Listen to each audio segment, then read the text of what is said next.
Welcome back everyone to my Let's Play of Final Fantasy V, the 4-job Fiesta for TNV Small Critter Rescue. Last episode we ended up outside Istory Falls, now about to head into the falls, and of course it's an elemental dungeon so we have to take care of these two gargoyles. So we're pretty proficient at fighting them now. Flare sword with a chicken knife finishes them off in one hit. So we'll try to concentrate our offense on one of them, weaken it up, and then have TNV hit the other one that isn't weakened, and hopefully we can then have enough time to finish the other one. So I'm going to wait here, try to get everybody's ATB bar there full, so we can just spam attacks on that second gargoyle, hopefully knock it out before before it revives the other. And unfortunately it didn't, so that's okay. We knocked this one out here. And TNV is almost ready to go. Let's see if he'll finish this one off before it has a chance to revive the other. And that's the last gargoyle that we have to fight. So, woohoo! This will be the last stone tablet that we'll have to grab. This is actually one of the easier dungeons. I think it is probably the easiest of the elemental dungeons. The only real gimmick is you can't walk up the waterfalls, so a few times you're going to have to go down the waterfalls though. But just a matter of making your way through this tiny little maze. But the maze ain't that complicated. Got a few new enemies here. Terrain ain't going to be too good here. Stalactite is good. And the Phantom Lights is okay. Is confused, but a lot of times they'll do the whirlpool, and whirlpool is basically ineffective against these folks. And of course, this guy's flying, so earthquake doesn't work. So of course, Cara, when she rings that bell, is going to cause an earthquake to happen. When I want it to happen, it doesn't happen. When I don't need it to happen, then well, it pops up all the time. So to get this treasure chest, we're going to have to go down the waterfall here, grab it. And as you can see, you can't go back up the waterfall, it just pushes you back down. So yeah, we're going to have to take the long way around. Get up here, we've got one more treasure chest. The Air Lancet knife coming up. If you have a summoner, equip the Air Lancet knife on them, and then have them use the Soldier summon. Soldier is a wind summon, and does really good damage with that Air Lancet knife attached. You actually need the best damage per MP summon in the game. Bahamut is normally the strongest summon, but Bahamut is non-elemental, so you won't be able to boost its power with anything. And it never exploits a weakness. The Soldier can exploit a weakness. Some enemies are weak to air, and you can boost the power up. One of the interesting enemies that was weak to air was the Omniscient, the magic boss in the Fork Tower. So if you would have got the magic lamp in the falls, in the upper falls here, earlier, before you did the Fork Tower, you could actually use the Soldier summon on him. That doorway to the left there just takes you nowhere. I'm just going to avoid taking it. Another new enemy here, the coral enemy. Just like the gel water, it is weak to lightning. So if we have our magic sword users use bolt 3, we were able to finish these guys off in one hit. Spore poisons us, so this is we got a treasure chest on this floor. It's the only time that we're gonna have to switch jobs and use a job that we're not allowed to use for the Fiesta. And for some reason they decided that only the thief can get this upcoming treasure chest. You basically have to hit a button and then sprint across before the water reactivates and pushes you off. Even then it can be a little tricky. You don't have much room for error. It actually took me 3 tries to do it. I don't want to run away with a chicken knife here, so I'll just have TNV heal himself up. Some of these enemies hit pretty hard. That's why it's good that we have Lenna with the Mirage shirt. The Mirage shirt guarantees that she'll avoid the first physical attack on her. And you can win more Mirage shirts. There's an enemy in here that's pretty tough, the Tonberry, and their drop is Mirage shirt. So it's a good way to get a bunch of them. Let's head up here, grab this giant drink. We got a rune sword there. It's not really good with the magic sword. It uses your MP to deal more damage, but it seems like when you use it with magic sword, it doesn't use the magic sword ability. So I'm just gonna change Cara here real quick to Thief. That way she can run. Thieves, if you hold the B button, can run fast. And like I said, it took me 3 tries to do this, but on the 3rd try, I ran over there. And you gotta be really quick and grab it because pretty much as soon as you grab it, you have like no time. The thing's going to turn back on the water and push you down. So I don't know why I picked terrain there. I'll switch it back to white magic then. But now we have so many daggers. I'm actually going to end up giving Cara a dagger as well. That way we have 3 magic sword users. Because the boss of this dungeon is going to be weak to lightning. So having 3 characters, you can use the Bolt 3 sword. Definitely make the boss a lot easier. Actually, the easiest way to deal with the boss in this area is to completely skip him. And you don't have to actually fight this boss. So another reason why this one's pretty easy. There's no traps, well, there was like some traps, but they're easily avoided.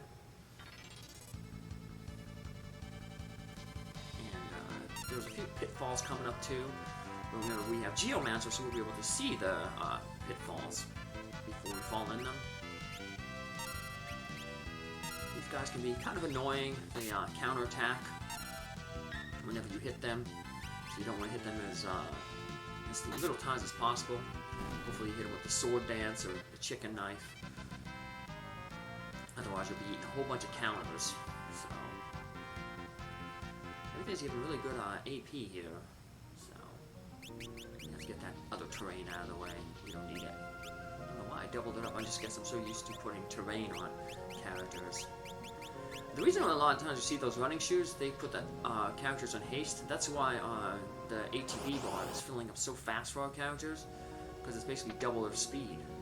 And then we get our first wall ring. We're gonna get another one in this dungeon. The boss drops this. That's one reason why you might want to fight the boss. You get a second wall ring. Wall rings can be also stolen from some enemies in an upcoming dungeon.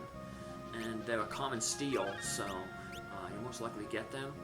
We'll steal them by using the thief knife. That thief knife that we picked up at Mirage, it occasionally will steal an enemy when you attack them with it. So it's good to get, we'll try to get 4 reflect rings. Another way we can get reflect on ourselves is, obviously we're white mages, so we can cast reflect, but sometimes it's good to have the... So yeah, there's a hole there. There's another one over to the right, but usually if you don't, go straight toward things, you'll avoid the holes. There's only 2. So yeah, if you just walk around to the left there, you'll avoid that hole. I just wanted to show off going down that hole, and if you fall down that hole, you can easily get back up to this level by just heading up the staircase. Here's the best sword for the Mystic Knight. Now you have other swords like stronger, like Excalibur, the Ragnarok sword, but those are knight swords that only knights can use. So, just to increase our offense, I'm going to give the chicken knife to Cara, and then I'm going to give the enhancer sword to TNV. And here's that tough enemy that drops the Mirage Vest. I'm fast forwarding here because it takes a really long time. Luckily, we can charm him with either the Tempting Tango Dance or the Will-O-Wisp terrain. And as you can see, he hits really, really hard. He has a lot of hit points, but he basically doesn't attack until he gets basically right in front of your characters. So he wastes a lot of turns just walking toward you. When you tempt him, you want to make sure he hits himself, because he hits himself for about like 1,600 damage. So, and of course we want our magic knights, whoever have the magic sword ability, to use the flare, because that deals extra damage. And we grab a bunch of money, nothing around here. And now we just want to, we can go down that staircase, or we can just fall down the hole. The hole's the easier way to go.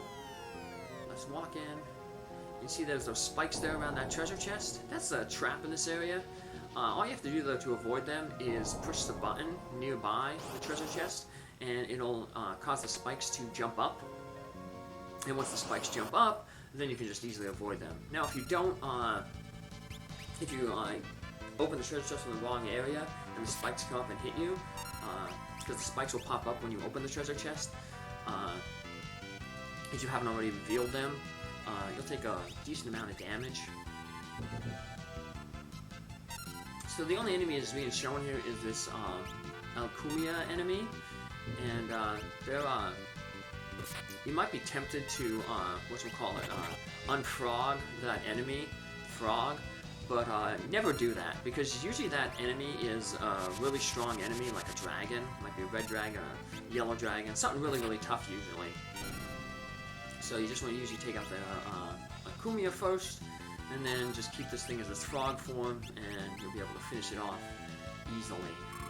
Sometimes you might get unlucky, and the Alchemia may, when she dies, will unfrog the enemy. So if you want, you could deal a bunch of damage to the thing, but the problem is you don't know what enemy it is, so you don't know how much damage you're going to have to deal. So you can always just summon more enemies, so... But whatever this one is weak to Holy. This Faris did a whole bunch of damage there to that Saint Staff. Is it probably a dragon, maybe the red dragon, they have quite a few weaknesses. There's another chest. And we could have got that one right from the bottom. We get a pinwheel, that's a ninja weapon to throw. Now to advance in this dungeon, we're going to have to actually fall down a hole here. You hit that button, and that creates these holes in the ground. We just fall down one of the holes, and we end up in the room with the last stone tablet. Now normally the boss appears before we pick up the stone tablet, but this is an interesting dungeon. We get the stone tablet first, and then we try to leave the dungeon. We leave through the south there. There's a waterfall that pushes you out of the dungeon. That's your exit. But as we try to get to that exit, that's when the boss is going to come.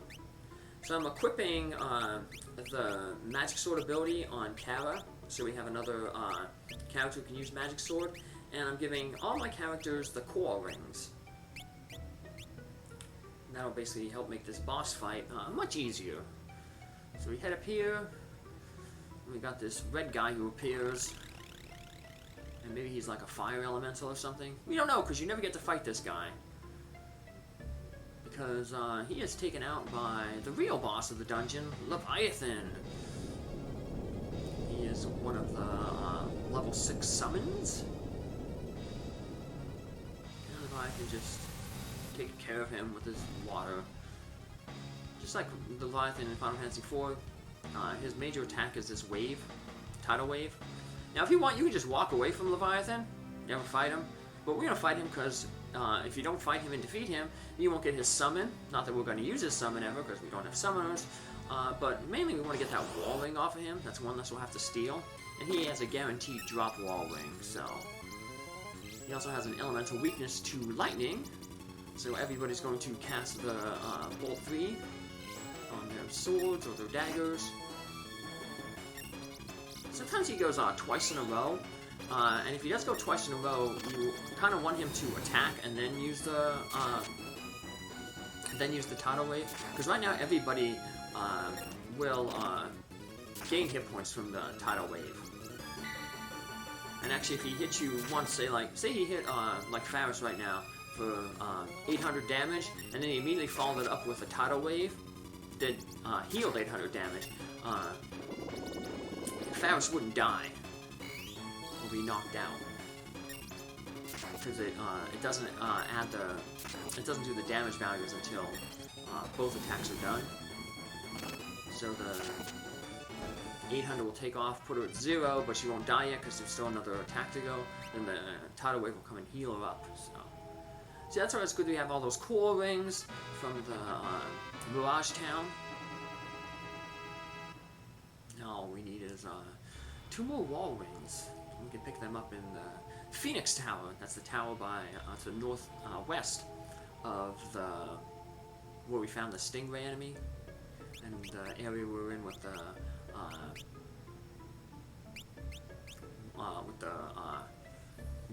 the second worst tower. Now we're just going to head back to our submarine here. And like I said, now we can unlock the rest of the legendary weapons, and we'll of course do that. And once all the legendary weapons are unlocked, we could theoretically go to the Cleft of Dimension. We could have went there a long time ago, but we still have 2 more optional dungeons to do. We still have the Phoenix Tower that I just mentioned, and we also need to climb the North Mountain. Remember when we got the first elemental tablet, the first stone tablet? Bahamut was unsealed, and he basically said, hey, come to the North Mountain, I'll be waiting for you there. So we're of course going to go there. We also have to get the remaining sea enemies. There's 4 sea enemies that we want to defeat just to fill out our bestiary. And fill out our bestiary, we also want to defeat 2 of the enemies here in the sealed castle. Well, a little too far. Over. South of Rugal, there's Rugal. There we go. So this is where we'll pick up in our next episode. We're going to head in there, unlock the rest of the legendary weapons, and hopefully beat an Exdeath soul and one of those shield dragons. So take care, have a good one, have a good day. Thanks for following along. Bye.